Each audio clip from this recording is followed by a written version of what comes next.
Hello everyone. आज हम इस वीडियो में बात करेंगे बिहार एसआई प्रीलिम के प्रैक्टिस सेट 28 के बारे में। और आपको पता होगा कि ये सेट्स काफ़ी लेट आ रही है। एक्चुअली मुझे इस वीडियो को अपलोड करना ही नहीं था, क्योंकि आप लोगों का रिस्पांस मुझे देख करके बिल्कुल भी नेक्स्ट वीडियो अपलोड करने का इच्छा नहीं करता है। सच बता रहा हूँ, बिल्कुल भी इच्छा नहीं करता है, क्योंकि आप लोगों का रिस्पॉन्स ही ऐसा आ रहा है ना। कुछ वीक से मैं देख रहा हूँ कि बिल्कुल भी आप इंटरेस्ट नहीं ले रहे हो हमारे किसी भी वीडियो में या फिर किसी भी टॉपिक पे जो भी चीज़ पढ़ाई जा रही है। वही गिने चुने कुछ लोग हैं जो कि इंटरेस्टेड हैं। बाकी मुझे नहीं लगता है कि सिर्फ आप लोग टाइम पास कर रहे हो ये सोच कर कि अभी एग्ज़ाम्स का कोई डेट नहीं है।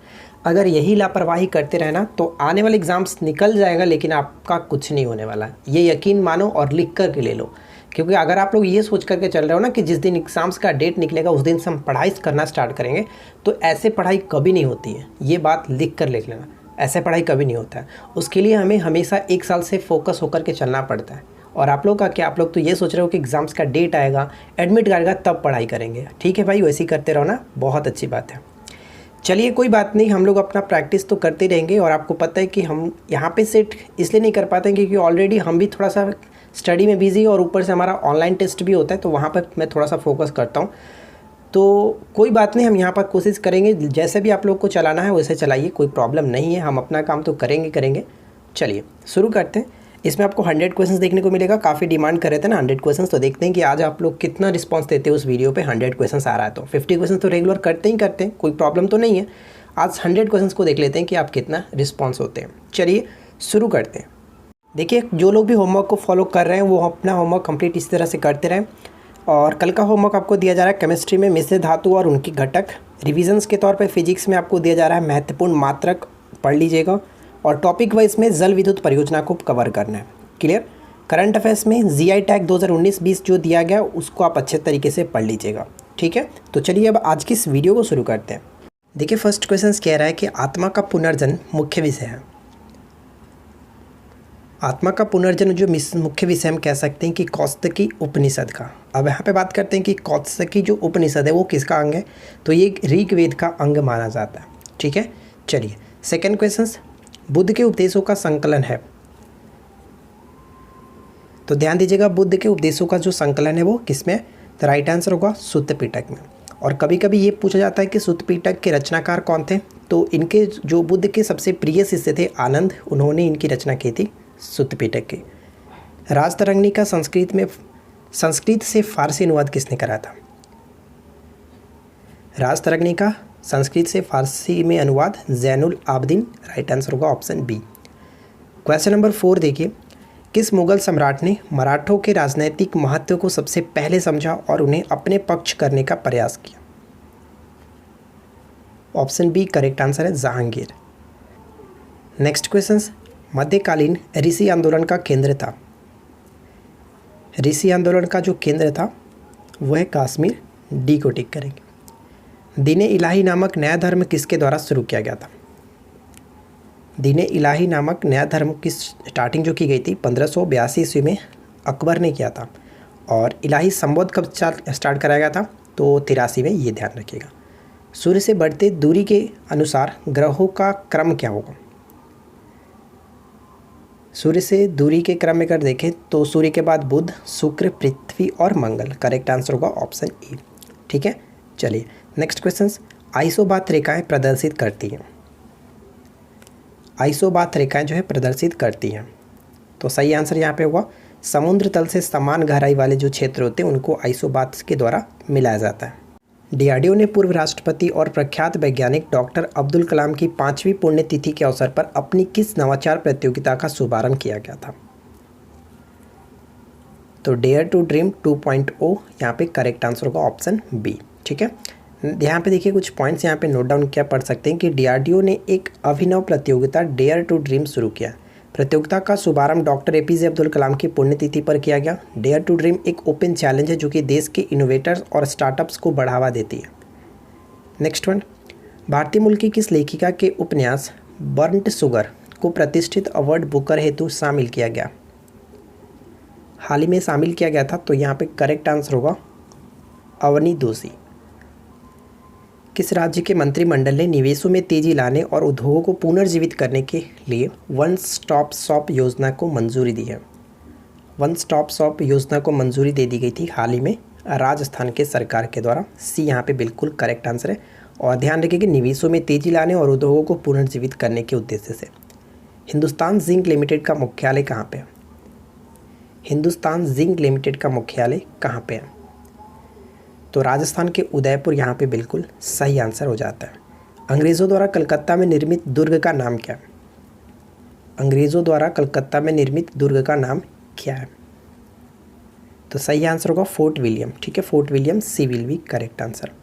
नेक्स्ट क्वेश्चन कि भारत में पुर्तगाली सत्ता की वास्तविक नींव रखने वाला महानतम पुर्तगाली गवर्नर कौन था? तो सही आंसर होगा अल्बुकर्क। नेक्स्ट प्रश्न है कि इसके द्वारा भारत में ब्रिटिश को फ्रांसीसी चुनौती का अंत हुआ। भारत में ब्रिटिश को फ्रांसीसी चुनौती का अंत हुआ किसके तहत? तो वांडीवास का युद्ध। ठीक है, 22 जनवरी 1760 को हुआ था वांडीवास का युद्ध। नेक्स्ट वन, निम्न में से कौन से शहरों तथा उसके साथ प्रतिष्ठानों से संबंधित व्यक्तियों के गलत जोड़े बनाए गए हैं?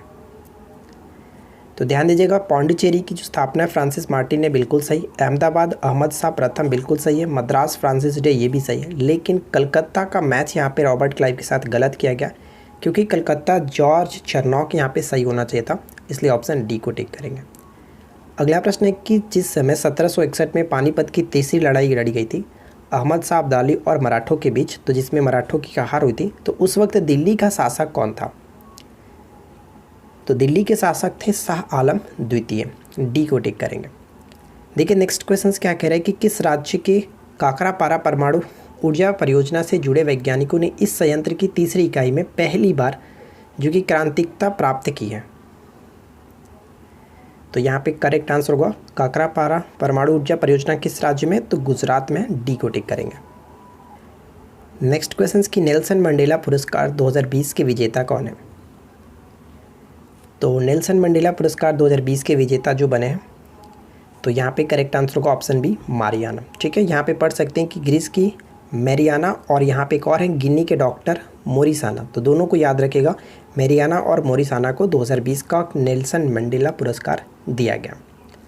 नेक्स्ट वन की नई शिक्षा नीति जो है किस पुरानी शिक्षा नीति का स्थान लेगी? नई राष्ट्रीय शिक्षा नीति 2020 जो है वो किस पुरानी शिक्षा नीति का स्थान लेगी? तो यहाँ पे सही आंसर हमारा हो जाएगा 1986। ठीक है, ऑप्शन सी को टिक करेंगे, 1986 का स्थान लेगी। किस संधि के तहत ब्रिटिश कंपनी को मुगल शासक शाह आलम द्वितीय से बंगाल, बिहार और उड़ीसा के दीवानी का अधिकार प्राप्त हुआ था? किस संधि के तहत? तो इलाहाबाद के संधि के तहत 1765। नेक्स्ट प्रश्न है कि निम्नलिखित को सुमेलित कीजिए। तो यहाँ पे आपको सुमेलित करना है कौन किसके साथ सही तरीके से मैच होगा। देखिए, इंडिया विंस फ्रीडम की बात करें तो ये अबुल कलाम आज़ाद के साथ मैच होगा। ए का 2 के साथ कहाँ पे मिल रहा है? 2 जगह पे, तो यहाँ पे ए और ये दोनों मिल रहा है। उसी तरह से अगर हम बात करें, देखिए न्यू इंडिया आपको पता है, न्यू इंडिया एनी बेसेंट के द्वारा मैच करता है, तो डी का 4 के साथ। तो इस तरह से कह सकते हैं कि हमारा राइट आंसर जो होगा ऑप्शन ए को टिक करेंगे। ठीक है, लेकिन बाकी को भी हम समझ लेते हैं। जैसे रन्स एंड ड्यून्स की बात करें तो रन्स एंड ड्यून्स जो होता है वो किसके द्वारा है? सुनील गावस्कर जी के द्वारा। यंग इंडिया आपको पता है महात्मा गांधी के द्वारा। तो यहाँ पे कुल मिलाकर ऑप्शन ए बिल्कुल सही होगा, अच्छे से याद रखेगा। देखिए नेक्स्ट क्वेश्चन से कि सूफी आंदोलनों के संबंध में मुरीद किसे कहा जाता था? मुरीद जो है वो किसे कहा जाता था? मुरीद का संबंध हम कह सकते हैं कि जो लोग सूफी संतों के शिष्यता का ग्रहण करते थे उन्हीं को कहा जाता था मुरीद। ठीक है, नेक्स्ट क्वेश्चन कि दारा सिकों ने किस सूफी सिलसिले को अपनाया? दारा सिकों ने किस सूफी सिलसिले को अपनाया था? कादरी बिल्कुल करेक्ट आंसर है, option A Qadri. Next question कि निम्नलिखित में से किस इतिहासकार ने शाहजहां के शासनकाल को मुगल काल का स्वर्ण युग कहा? मुगल काल का स्वर्ण युग, C will be correct answer, A L Srivastava. Next one, Habibganj railway station का नाम बदल करके क्या रखा गया? हबीबगंज रेलवे स्टेशन का नाम बदल करके क्या रखा गया? और हबीबगंज जो है ये एमपी में पड़ता है, अटल जंक्शन किया गया, D will be correct answer. हाल ही में उत्तर पूर्व में जिंजर प्रोसेसिंग प्लांट किस राज्य में बना है? जिंजर प्रोसेसिंग प्लांट हाल ही में किस राज्य में बना है? तो मेघालय यहाँ पे करेक्ट आंसर है, डी को टिक करेंगे। गंगा उत्सव 2020 को गंगा को राष्ट्रीय नदी का दर्जा दिए जाने के वर्षगांठ के रूप में मनाया गया। किस वर्ष में गंगा को राष्ट्रीय नदी के रूप में मान्यता दी गई थी? तो बताइए कि किस वर्ष में। तो 2008 यहाँ पे करेक्ट आंसर है, ऑप्शन बी को टिक करेंगे। नेक्स्ट प्रश्न है कि खेल मंत्री किरण रिजिजू ने पंजाब के किस स्थान में साई क्षेत्रीय केंद्र का उद्घाटन किया? बताइए करेक्ट आंसर क्या होगा। ऑप्शन सी को टिक करेंगे, जीरकपुर। नेक्स्ट क्वेश्चन, पॉल जाचरिया एजुथचन पुरस्कारम 2020 के विजेता हैं। यह किस राज्य के सर्वोच्च साहित्यिक पुरस्कार है? एजुथचन जो पुरस्कार है 2020 या फिर एजुथचन पुरस्कार किस राज्य का सर्वोच्च साहित्यिक पुरस्कार माना जाता है? तो केरल यहाँ पे करेक्ट आंसर है, सी को टिक करेंगे। निज़ामुद्दीन औलिया के गुरु कौन थे?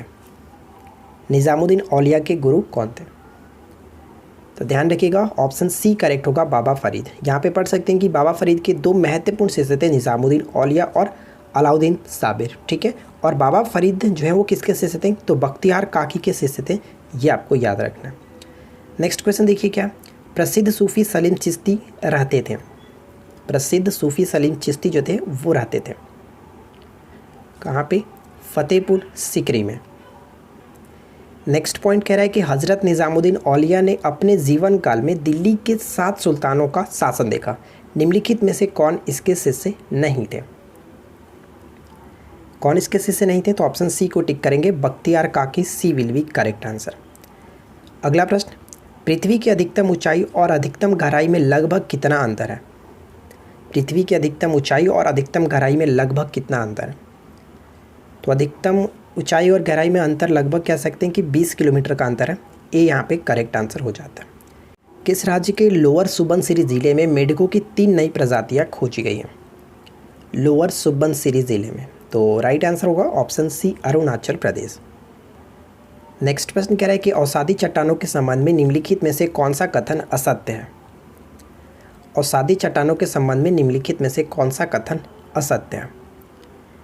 तो देखिए, अगर हम बात करें पहला पॉइंट की यह चट्टानें परतदार होती हैं, बिल्कुल सही है। इन चट्टानों में खनिज तेल पाया जाता है, बिल्कुल सही।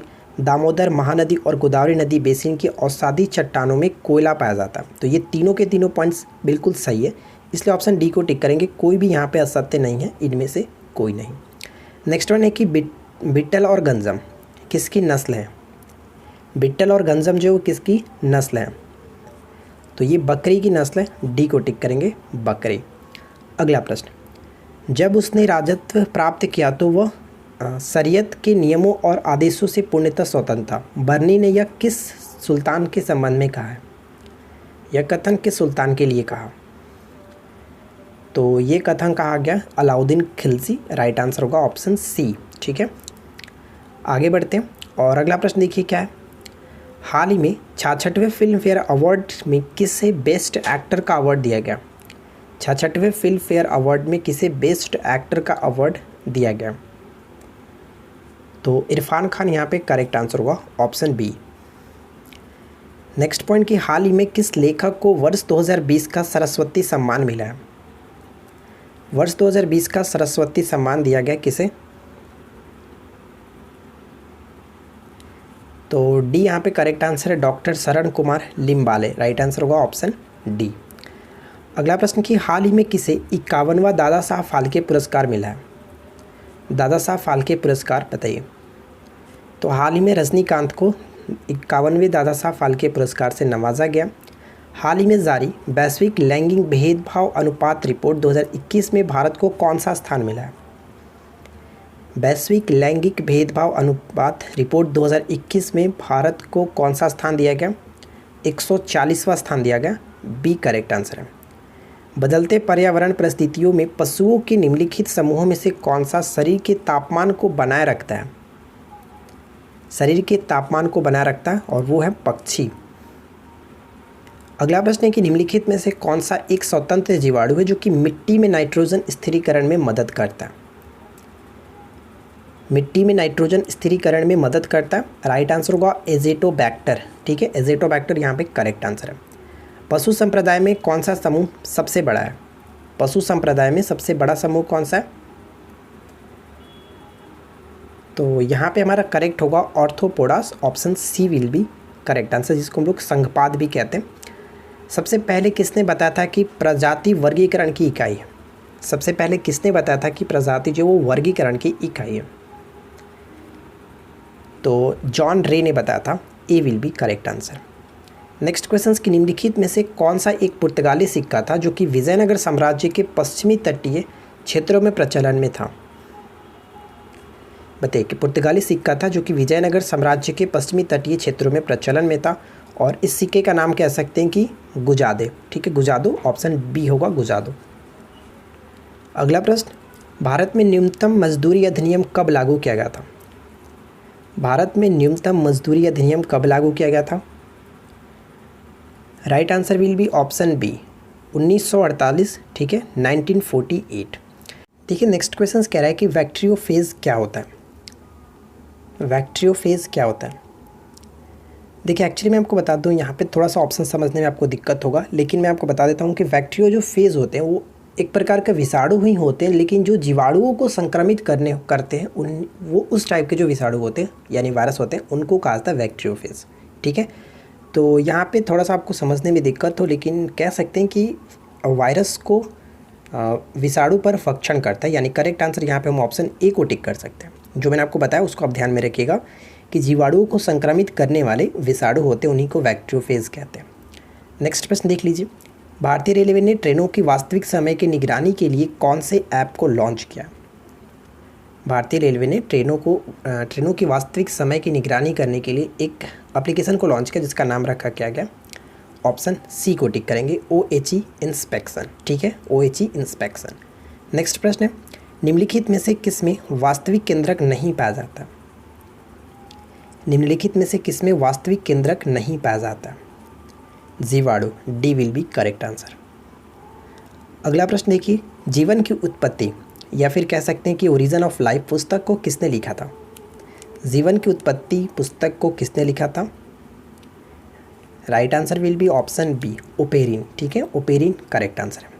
विषाणु होते हैं, बताइए विषाणु होते हैं तो कह सकते हैं कि पूर्ण मृतजीवी। ठीक है, पूर्ण मृतजीवी होते हैं, ऑप्शन सी करेक्ट होगा। निम्न में से कौन सा कथन असत्य है? निम्नलिखित में से कौन सा कथन असत्य है? भारतीय संविधान का अधिकांश ढांचागत हिस्सा भारत शासन अधिनियम 1935 से लिया गया, बिल्कुल सही है। और मूल संविधान में 10 अनुसूचियाँ थी, ये पॉइंट गलत है क्योंकि मूल संविधान में कुल 8 अनुसूचियाँ थी। ठीक है, वर्तमान में कुल 12 अनुसूचियाँ हैं, ये आपको पता होगा। तो हम कह सकते हैं कि ऑप्शन बी हमारा सही होगा, यहाँ पे ऑप्शन बी को टिक कर सकते हैं। भारतीय संविधान का राजनीतिक भाग ब्रिटेन के संविधान से लिया गया, बिल्कुल सही। तो करेक्ट आंसर ऑप्शन बी को टिक करेंगे। नेक्स्ट क्वेश्चन देख लीजिए क्या कह रहा है कि त्रिभाषा सूत्र की सिफारिश किस समिति ने की थी? त्रिभाषा सूत्र, बताइए कि त्रिभाषा सूत्र की सिफारिश किस समिति ने की थी? तो ऑप्शन हम डी को टिक करेंगे, कोठारी समिति। चलिए इसके बारे में डिटेल्स में जान लेते हैं कि एक्चुअली ये है क्या। तो यहाँ पे हम पढ़ सकते हैं कि कोठारी आयोग की सिफारिश पर राष्ट्रीय शिक्षा नीति 1968 में त्रिभाषा सूत्र को स्वीकार कर लिया गया, परंतु इसे धरातल पर नहीं लाया जा सका। यहाँ पे पढ़िए कि क्या है त्रिभाषा सूत्र। देखिए पहली त्रिभाषा यानी कि 3 भाषा के बारे में डेफिनेटली जिक्र होगा। तो पहला भाषा है कि मातृभाषा या फिर क्षेत्रीय भाषा होगी। दूसरी भाषा के अकॉर्डिंग हम देखें तो हिंदी भाषा राज्यों में या अन्य आधुनिक भारतीय भाषा या फिर अंग्रेजी होगी। ठीक है, और उसी तरह से तीसरा भाषा को हम पढ़ सकते हैं कि हिंदी भाषा राज्यों में या अंग्रेजी या फिर एक आधुनिक भारतीय भाषा होगी, और गैर हिंदी भाषा राज्य में या अंग्रेजी या फिर एक आधुनिक भारतीय भाषा होगी। तो यही कुल मिलाकर के त्रिभाषा सूत्र का नियम रखा गया था, जो कि कोठारी आयोग ने सिफारिश की थी 1968 में। ठीक है, चलिए नेक्स्ट क्वेश्चन देखिए, फतेहपुर सीकरी में अकबर की इमारतें प्रसिद्ध थी। फतेहपुर सीकरी में अकबर की इमारतें प्रसिद्ध हैं, किस कारण की वजह से? तो कह सकते हैं ऑप्शन ए करेक्ट होगा, अपराजय और सटीक शैलियों का संश्लेषण, A will be correct answer. Next question कह रहा है कि अंग्रेज सैनिकों और उपनिवेशकों के मध्य कौन सा युद्ध 17 जून 1775 को लड़ा गया? 17 जून 1775 को कौन सा युद्ध लड़ा गया था? तो राइट आंसर होगा ऑप्शन बी, बंकर हिल का युद्ध। ध्यान रखिएगा, बंकर हिल का युद्ध 1775 में। नेक्स्ट क्वेश्चन है कि सेप्टेम्बर टेस्टामेंट के नाम से जाना जाता है। सेप्टेम्बर टेस्टामेंट के नाम से जाना जाता है। लूथर द्वारा किया गया बाइबल का जर्मन में अनुवाद इसी को जानते हैं सेप्टेम्बर टेस्टामेंट के नाम से। अगस्त 2020 में किस देश ने काला सागर तट के समीप एक बड़े प्राकृतिक गैस भंडार की खोज की है, और वो देश कौन सा है? उस देश को हम लोग जानते थे, हाल ही में चर्चा में है तुर्की। ठीक है। किस देश ने शहीद कासिम सुलेमानी नामक सतह से सतह पर मार करने वाली एक मिसाइल का प्रदर्शन किया? तो सतह से सतह मार करने वाली जो है सुलेमानी कह सकते हैं ईरान। ऑप्शन ए करेक्ट होगा, ईरान। अगला प्रश्न कि प्रधानमंत्री मोदी जी ने पोर्ट ब्लेयर को किस शहर से जोड़ने वाली सबमरीन ऑप्टिकल फाइबर केबल का उद्घाटन किया? तो हाल ही में पोर्ट ब्लेयर को चेन्नई से जोड़ने वाला जो कि सबमरीन ऑप्टिकल फाइबर केबल का उद्घाटन प्रधानमंत्री नरेंद्र मोदी ने किया था। नेक्स्ट क्वेश्चन की कार्बोरेंडम निम्नलिखित में से किसका दूसरा नाम है? कार्बोरेंडम निम्नलिखित में से किसका दूसरा नाम है? तो राइट आंसर यहाँ पे क्या होगा? तो कार्बोरेंडम कह सकते हैं, ऑप्शन हम किसे टिक करेंगे? D will be correct answer, silicon carbide. ठीक है। अगला प्रश्न, हाइड्रोजन अणु का नाभिक किससे बना होता है? हाइड्रोजन अणु का नाभिक जो किसका बना होता है? तो हाइड्रोजन अणु के नाभिक में हम कह सकते हैं सिर्फ और सिर्फ केवल एक प्रोटॉन होता है, बी को टिक करेंगे। राज्य मंत्रिपरिषद रूपी जहाज के निर्देशक चक्र का चालक होता है? तो सही आंसर क्या होगा? मुख्यमंत्री। ठीक है, मुख्यमंत्री, ऑप्शन ए करेक्ट होगा। नेक्स्ट वन देखिए क्या कह रहा है कि इथेनॉल को विकृत करने के लिए निम्नलिखित में से किसका प्रयोग किया जाता है? इथेनॉल को विकृत करने के लिए निम्नलिखित में से किसका प्रयोग किया जाता है? तो ऑप्शन हम यहाँ पे किसे टिक करेंगे? ए को, methyl alcohol. Option A correct है। नेक्स्ट क्वेश्चन है कि निम्नलिखित मुगल शासकों में से किसे प्रिंस ऑफ वेल्डर्स के नाम से जाना जाता है? प्रिंस ऑफ वेल्डर्स के नाम से किसे जानते हैं? शाहजहां को जाना जाता है, इसलिए ऑप्शन डी को टिक करेंगे, इनमें से कोई नहीं। अगला प्रश्न कि बोल्शेविक क्रांति का संबंध है। देखिए बोल्शेविक क्रांति या फिर हम रूसी क्रांति दोनों एक ही को कहते हैं, तो बोल्शेविक क्रांति 1917 से संबंधित होगा, बी यहाँ पे करेक्ट आंसर हो जाता है। नेक्स्ट वन है कि सूची 1 को सूची 2 के साथ सुमेलित करना। एक तरफ भौतिक राशियाँ, दूसरी तरफ इकाई दी गई हैं। तो ध्यान दीजिएगा, त्वरण आपको पता है, त्वरण जो है वो इसका मात्रक क्या होता है? मीटर प्रति सेकेंड स्क्वायर। यानी ए का 4 के साथ कहाँ पे मिल रहा है? सिर्फ और सिर्फ एक ही ऑप्शंस में, इसलिए राइट आंसर हो जाएगा ऑप्शन सी। बल का मात्रक आपको पता है, बल का मात्रक न्यूटन होता है, बी का 3 के साथ बिल्कुल सही है। और कार्य का मात्रक जूल, और आवेग की बात करें तो न्यूटन सेकेंड, ये आपको याद रखना है। ठीक है, चलिए अगला प्रश्न देखिए। नेक्स्ट वन है कि भारत सरकार के द्वारा या फिर सरकार की ओर से प्राप्त की गई सभी प्रकार की धन राशि कहाँ पर जमा की जाती है? सभी प्रकार की जो धनराशि होती है वो कहाँ पे जमा की जाती है? तो सही आंसर होगा संचित निधि में। ठीक है, संचित निधि में, यहाँ पे ऑप्शन सी को टिक करेंगे, केवल और केवल एक में। अगला प्रश्न है कि संगम युग में कौड़े क्या थे? संगम युग में जो कौड़े थे वो क्या थे? उपहार प्रदान करने वाली जो संस्था होती थी उसी को कहा जाता था। भारत में पहली बार सौर ऊर्जा से चलने वाली लघु ट्रेन का उद्घाटन किस राज्य में किया गया? तो इसका उद्घाटन हाल ही में केरल में किया गया, D will be correct answer. Next question की हाल ही में किस राज्य के लोक सेवा आयोग ने राज्य की सिविल सेवाओं के आवेदन की लिंग श्रेणी में जो कि ट्रांसजेंडर का विकल्प भी शुरू किया? आवेदन की लिंग श्रेणी में ट्रांसजेंडर का विकल्प भी शुरू किया, और वो राज्य है असम, सी यहाँ पे करेक्ट आंसर है। नेक्स्ट वन कह रहा है कि हाल ही में किस देश की सेना ने भारतीय थल सेना अध्यक्ष को महारथी सम्मान से सम्मानित करने की घोषणा की है? भारतीय थल सेना अध्यक्ष को महारथी सम्मान से सम्मानित करने की घोषणा हाल ही में किसने की थी? नेपाल करेक्ट आंसर होगा, ऑप्शन बी। अगला प्रश्न कि हाल ही में भारतीय खिलाड़ी अमित पंघल खबरों में है, वह किस खेल से संबंधित है? अमित पंघल का संबंध किस खेल से है? तो ध्यान रखेंगे मुक्केबाजी से ये संबंध रखते हैं, ऑप्शन ए करेक्ट होगा। देखिए नेक्स्ट क्वेश्चन कह रहा है कि नंदनकानन जूलॉजिकल पार्क किस राज्य से संबंधित है? नंदनकानन जूलॉजिकल पार्क का संबंध किस राज्य से है? तो सी करेक्ट होगा, उड़ीसा। नेक्स्ट प्रश्न बनता है कि निम्नलिखित में से किस टाइगर रिजर्व में पहली बार अपने इतिहास में महिला प्राकृतिक गाइड होंगी? तो यहाँ पे करेक्ट होगा क्या? Option A, Corbett national park, ठीक है, कॉर्बेट टाइगर रिजर्व जो कि उत्तराखंड में। अगला प्रश्न कि भारत के किस शहर में पूर्व मुख्य न्यायाधीश शरद अरविंद बोबड़े ने न्याय कौशल का उद्घाटन किया? भारत का पहला ई संसाधन केंद्र का उद्घाटन हाल ही में किया गया। और एक चीज़ ध्यान रखिएगा फ्रेंड्स, अगर हम बात करें वर्तमान में मुख्य न्यायाधीश कौन है, तो सही आंसर यहाँ पे पहले बात कर लेते, करेक्ट आंसर होगा ऑप्शन सी नागपुर। और वर्तमान में अगर हम बात करें मुख्य न्यायाधीश कौन है, तो NV रमन्ना, ये आपको याद रखना है। नेक्स्ट क्वेश्चन की हाल ही में मानसर झील के लिए विकास योजना का उद्घाटन किया गया। मानसर झील जो है वो कहाँ पे स्थित है? हाल ही में मानसर झील के लिए विकास योजना का उद्घाटन किया गया, तो बताइए कि मानसर झील जो है वो किस राज्य में पड़ता है या फिर केंद्र शासित प्रदेश में पड़ता है?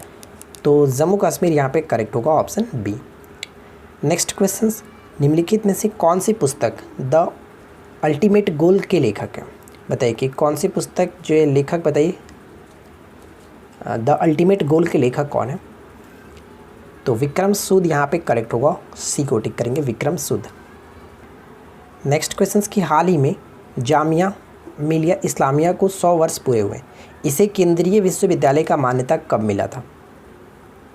इस विश्वविद्यालय को केंद्रीय विश्वविद्यालय की जो मान्यता दी गई थी 1988 में दिया गया था, सी यहाँ पे करेक्ट होगा। पराक्रम पर्व प्रत्येक वर्ष डैश की याद में मनाया जाएगा, बताइए, इसकी घोषणा की गई थी। पराक्रम पर्व प्रत्येक वर्ष डैश की याद में मनाया जाएगा, तो सर्जिकल स्ट्राइक जो हुआ था उसी की याद में मनाए जाने की बात कही है, पराक्रम पर्व, सी करेक्ट होगा। भारत और किस देश ने हाल ही में गगनयान मिशन के सहयोग के लिए समझौता पर हस्ताक्षर किया? भारत और किस देश के साथ? तो भारत और फ्रांस ने हाल ही में गगनयान के लिए समझौता किया। नेक्स्ट वन है कि 17 अप्रैल को विश्व भर में कौन सा दिवस मनाया जाता है? 17 अप्रैल को प्रत्येक वर्ष विश्व भर में कौन सा दिवस मनाया जाता है?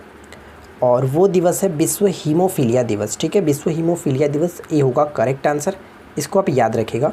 और अगर हम बात करें कि इस वर्ष यानी 17 अप्रैल 2021 की जो मनाया गया, तो इसका थीम क्या था? तो अडेप्टिंग टू चेंजेज, ये आपको ध्यान रखिएगा, अडेप्टिंग टू चेंज। नेक्स्ट प्रश्न बनता है कि सुमेलित कीजिए, तो बताइए कौन किसके साथ सही तरीके से मैच होगा। बारडोली सत्याग्रह, आपको पता है बारडोली सत्याग्रह से संबंध है सरदार पटेल, ठीक है, यानी ए का 4 के साथ 2 जगह पे मिल रहा है। चंपारण सत्याग्रह से महात्मा गांधी का संबंध है, ये भी आपको पता है। तो यहाँ पे देखिए बी का फर्स्ट के साथ सिर्फ और सिर्फ एक ही ऑप्शन है, इसलिए ए को टिक करेंगे, ठीक है। चलिए बाकी को भी देख लीजिए, जैसे कि कुक्का आंदोलन की बात करें तो राम सिंह कुक्का के साथ यहाँ पे संबंध होगा, और लाल कुर्ती गफ्फार खान के संबंधित है। कथन ए कह रहा है कि द्वितीय विश्व युद्ध में भारतीय राष्ट्रीय कांग्रेस ने अंग्रेजों को सहयोग प्रदान किया था, और इसका कारण दिया गया कि क्योंकि उन्हें पूर्ण स्वराज प्राप्त करने की आशा थी। तो अब बताइए यहाँ पे सही आंसर क्या होना चाहिए? तो ध्यान दीजिएगा, यहाँ पे हमारा जो करेक्ट आंसर होगा ऑप्शन हम डी को टिक करेंगे। ए और आर दोनों के दोनों असत्य है, यानी कि दोनों का दोनों जो कथन और कारण कह रहा है वो दोनों गलत है, ठीक है। देखिए फ्रेंड्स, हम यहाँ पे पूरी डिटेल में अच्छे तरीके से पढ़ सकते हैं कि 1939 में द्वितीय विश्व युद्ध शुरू होने पर अंग्रेजी सरकार ने कांग्रेस से बिना परामर्श लिए भारत की ओर से युद्ध की घोषणा कर दी थी।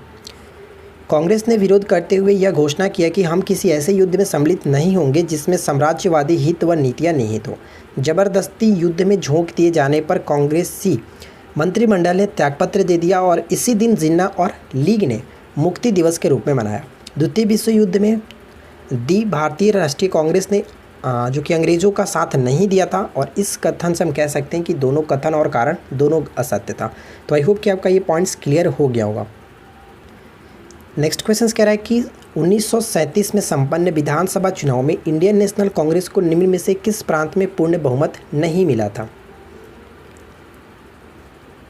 तो यहाँ पे सही आंसर क्या होगा? पंजाब में पूर्ण प्रांत नहीं मिला था, पूर्ण बहुमत नहीं मिला था, सी यहाँ पे करेक्ट होगा। मेरा अंतिम उद्देश्य प्रत्येक व्यक्ति की आंख से आंसू पोंछना होगा, यह कथन निम्न में से किसका है? मेरा अंतिम उद्देश्य प्रत्येक व्यक्ति की आंख से आंसू पोंछना होगा, यह जो कथन था किसका था? जवाहरलाल नेहरू, ए ऑप्शन को टिक करेंगे। अगला प्रश्न है कि किस बात ने गांधी जी को फरवरी 1922 में सविनय अवज्ञा आंदोलन स्थगित करने पर बाध्य कर दिया? एक्चुअली फ्रेंड्स, यहाँ पे थोड़ा सा हमें ध्यान देना है। सविनय अवज्ञा आंदोलन यहाँ पे नहीं होना चाहिए, यहाँ पे असहयोग आंदोलन होना चाहिए। ठीक है, असहयोग आंदोलन जो स्थगित किया गया था, तो कह सकते हैं कि चौरी चौरा कांड और अन्य स्थानों पर हुई हिंसक घटनाओं की वजह से। सविनय अवज्ञा आंदोलन तो बाद में स्टार्ट हुआ था, दांडी मार्च का संबंध था सविनय अवज्ञा आंदोलन से। यहाँ पे असहयोग आंदोलन होना चाहिए था। ठीक है, असहयोग आंदोलन स्थगित कर दिया गया था, तो ऑप्शन हम ए को टिक करेंगे, ये आपको याद रखना है। ठीक है, अगला प्रश्न देख लीजिए क्या कह रहा है। नेक्स्ट वन क्वेश्चन ये है कि वर्ष 1919 में अखिल भारतीय खिलाफत सम्मेलन का अध्यक्ष किसे चुना गया था? तो हम कह सकते हैं किसे चुना गया था, महात्मा गांधी को चुना गया था। ऑप्शन ए को टिक करेंगे। अगला प्रश्न कह रहा है कि मोतीलाल नेहरू स्वराज्य दल के नेता थे, निम्नलिखित में से कौन सा दल में नहीं था? बताइए कि चारों में से कौन जो थे वो दल में नहीं थे।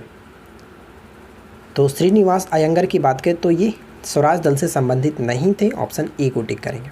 देखिए नेक्स्ट क्वेश्चन कह रहा है कि निम्नलिखित में से कौन सी बीमारी बैक्टीरिया द्वारा नहीं होती है?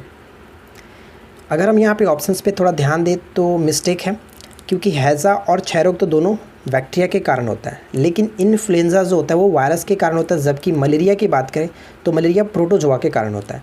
तो यहाँ पे कहने का मतलब सी और डी दोनों हो जाएगा, इसलिए ऑप्शन हम सी और डी दोनों को टिक करेंगे। ठीक है, एक्चुअली में ये थोड़ा सा क्वेश्चन मिस्टेक हो गया, ऐसा नहीं होना चाहिए था।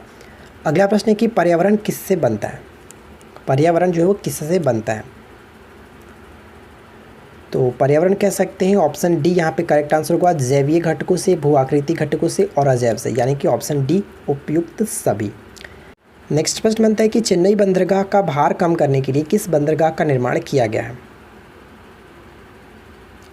तो सही आंसर यहाँ पे होगा ऑप्शन बी कामराजार। ठीक है, कामराजार करेक्ट आंसर होगा। नेक्स्ट वन कह रहा है कि सतपथ ब्राह्मण में शिव को निम्नलिखित में से किस नाम से जाना जाता है? सतपथ ब्राह्मण में, तो ध्यान दीजिएगा, सतपथ ब्राह्मण में शिव को हम कह सकते हैं सहस्त्राक्ष कहा गया, ऑप्शन सी को टिक करेंगे। देखिए नेक्स्ट प्रश्न है कि सिजगी क्या होता है? सिजगी क्या होता है? तो सिजगी हम कह सकते हैं कि जब सूर्य, पृथ्वी और चंद्रमा तीनों एक ही सीधी रेखा में हो तो उस वक्त को कहते हैं सिजगी, यानी कि सही आंसर है ऑप्शन ए। ठीक है, अगला प्रश्न कि लाल सागर को अदन की खाड़ी से कौन सी जल संधि जोड़ती है? लाल सागर को अदन की खाड़ी से कौन सी जल संधि जोड़ती है? तो राइट आंसर यहाँ पे होगा, किसे टिक करेंगे? Option A will be correct answer, बाब अल मंदब। ठीक है, ऑप्शन ए करेक्ट होगा। नेक्स्ट क्वेश्चन कह रहा है कि भारतीय संविधान के अनुसार कार्यपालिका का प्रमुख कौन है? भारतीय संविधान के अनुसार कार्यपालिका का प्रमुख कौन होता है? तो कार्यपालिका के प्रमुख के रूप में राष्ट्रपति को कहते हैं, ऑप्शन सी करेक्ट है। नेक्स्ट वन है कि नौ माल्थुसियन सिद्धांत निम्नलिखित में से किससे संबंधित है? नौ माल्थुसियन सिद्धांत जो किससे संबंधित है? संसाधन की कमी, बी को टिक करेंगे। अगला प्रश्न देखिए, बक्सर की लड़ाई में मीर कासिम का साथ किसने दिया था? बक्सर की लड़ाई 1764 में हुई थी, उस वक्त मीर कासिम का साथ किसने दिया था? Right answer will be option D, A और बी दोनों, यानी कि शाह आलम द्वितीय जो कि मुगल सम्राट थे और सुजाउदौला यानी अवध का नवाब, इन दोनों ने साथ दिया था, इसलिए ऑप्शन डी को टिक करेंगे। अगला प्रश्न है कि भारत में योजनाबद्ध अर्थव्यवस्था किस पद्धति पर आधारित है? भारत में योजनाबद्ध अर्थव्यवस्था किस पद्धति पर आधारित है? तो ध्यान दीजिएगा, इस प्रश्न का सही आंसर क्या होगा? समाजवादी अर्थव्यवस्था पर आधारित है, ऑप्शन डी को टिक करेंगे। तो यहाँ पे हम लोगों ने 100 क्वेश्चंस कंप्लीट किया और उम्मीद करता हूँ कि आपको 100 क्वेश्चंस अच्छे लगे होंगे। वीडियो पसंद आई हो तो अपने दोस्तों के साथ शेयर कर दीजिएगा। लाइक करना ना करना आपके ऊपर डिपेंड करता है। फिलहाल हम मिलते हैं किसी और वीडियो में नेक्स्ट टॉपिक के साथ। Thanks for watching, keep learning, have a good day.